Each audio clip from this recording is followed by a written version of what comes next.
शुरुआत हो गई। पहला फरमान है कैसे,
सुना होगा।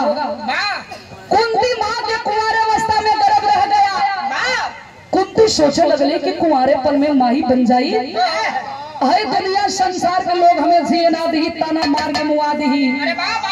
जब ही बेटवा पैदा भइल और कुंती बक्सा में बंद करके ले जाके गंगा जी में बहवा देली। सुबेर के बेला हो मलाह नैया लेके निकलल हो, बक्सा पर नजर गई, बक्सा के छान लेलन। और जब बक्सा के खोललन तो उनमें लड़का के ले जाके पोसे लगलन, पाले लगलन।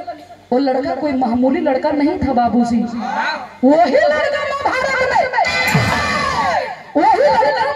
में महादानी करण हुआ बाबू। कुंती माँ एक कुंवार माँ के गोद से करण पैदा हुआ था। इतना ही नहीं प्रमाण है क्या,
सुबह के बेला रहल। द्रौपदी गंगा जी में स्नान करत रहली। स्नान करते द्रौपदी के कामदेव सवार हो गया। द्रौपदी के शरीर से रज गिरने लगा बाबू। सोचे लगली कि गंगा जी में स्नान करत ही गंदा पानी, और ये जो हमरे शरीर से रज गिरे लगल, ऐसा तो ना हो कि आगे कोई साधु संत स्नान करत हो और उनके सामने ही गंदा पानी चल जाए। द्रौपदी ध्यान लगौली, आगे स्नान के करत रहल दुर्वासा ऋषि। द्रौपदी कहाँ उठी कि अरे तड़भंगी दासवन कोनो शराब दे दी हम। द्रौपदी अपने आप के खुद ही शराब दे देली कि जो ठोप हमारे शरीर से रज गिरल है तठे बच्चा तैयार हो जा। द्रौपदी के शरीर से 100 ठोप रज गिरा रहे, 100 बच्चा तैयार भइलन। सौनो बच्चा के सौनो भाई के किचन बताया गया बाबूजी।